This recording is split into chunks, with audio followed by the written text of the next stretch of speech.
உங்களுக்கும் உங்க ஃபேமிலிக்கும் தடையா இருக்குல்ல, அதனால தானே இத்தனை வருஷமா காதலிச்சு போங்க கழிச்சு விட்டீங்க.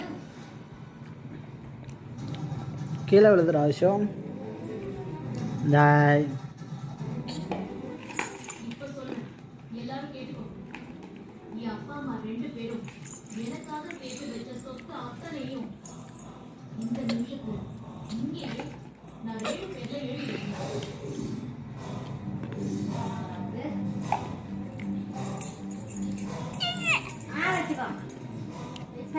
அதுக்கான டாக்குமெண்ட்ஸ்ல இதே இடத்துலயே நான் சைன் பண்ண ரெடி ஆக்கேன். அர்ஜுன், இப்போ உங்களுக்கு எந்த ஸ்டேட்டஸும் தடையா இருக்காதுன்னு நினைக்கிறேன். நீங்க ரேணு கழுத்துல தாலி கட்டு. ஆஹா, இதை வந்து ஓட்டிடுறியா?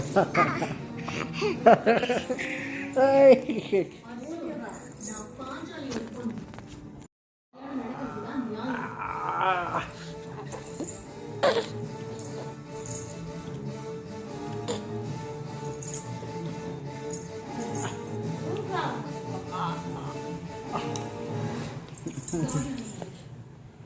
எனக்கு அர்ஜுன கல்யாணம் படிக்க விருப்பம் இல்லை.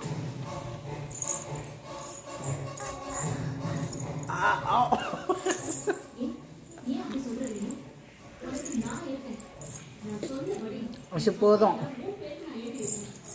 எனக்கு அந்த தைரியம் தன்னம்பிக்கை இருக்கு. இந்த சொத்தை எல்லாம் ஏதாவது மறுபடியும் சம்பாதிச்சிட முடியும். ஆனா உனக்கு அர்ஜுன் எனக்கு நாடி சொத்து சொல்லிட்டாங்க ஆசைப்பட்டு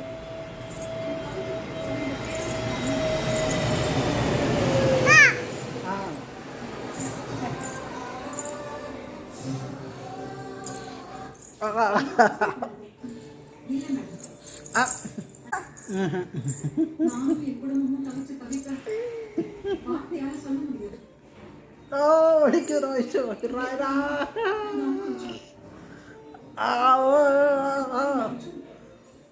இன்னொரு சாப்பிட்டேன்.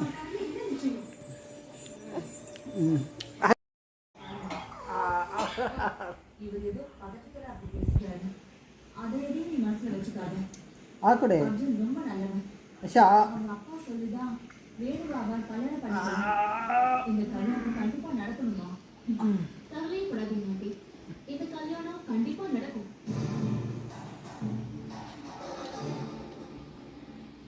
ஆனா எனக்கும் அர்ஜுன்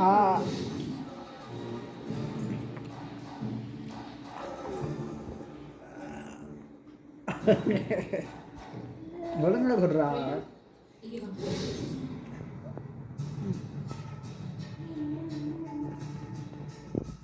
நான் சொல்றேன்